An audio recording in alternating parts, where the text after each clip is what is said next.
Hi friends, எப்படி இருக்கீங்க எல்லோரும்? இப்போ நம்ம மசாலா தோசை பார்க்கலாம்.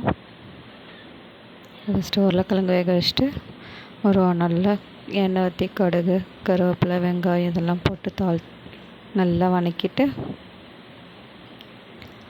அப்புறமா உருளைக்கிழங்கு வெந்துருச்சு, அதை மசிச்சு வச்சுக்கலாம்.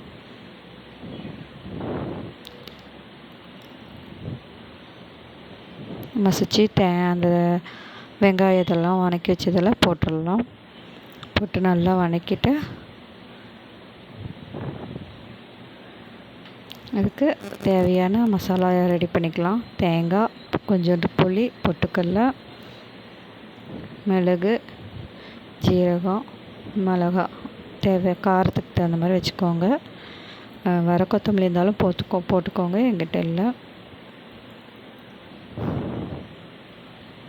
அதெல்லாம் அரைச்சிட்டு எல்லாம் கலந்துட்டு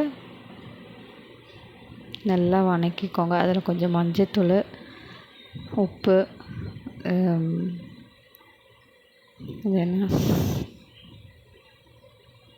பெருங்காயத்தூள் இதெல்லாம் போட்டு நல்லா கலக்கிட்டு அடுத்த சட்னி கடலை சட்னி அது செஞ்சுக்கோங்க. அப்புறம் மாவு ஊற்றிக்கலாம், தோசை ஊற்றிக்கலாம்.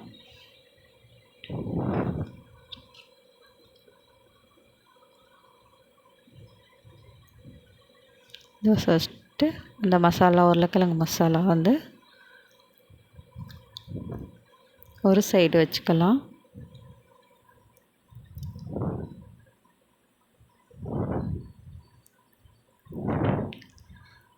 ஒரு சைடு வச்சுட்டு இன்னொரு சைடு பொட்டுக்கடலை சட்னி ஊற்றிக்கலாம். கடலை சட்னி இதை அப்படியே அழகாக மடிச்சிருங்க. இப்போ ரெடி ஆகிடுச்சு மசாலா தோசை. சாப்பிடுங்க, சூப்பராக இருக்கும். இந்த மாதிரி செஞ்சு பாருங்கள்.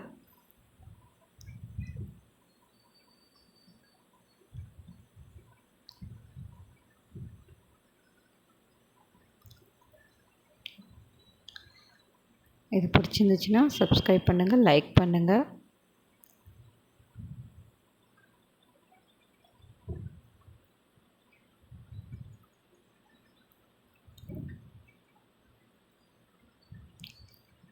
ஓகே ஃப்ரெண்ட்ஸ், வாங்க சாப்பிட்லாம். ரெடி ஆகிடுச்சு.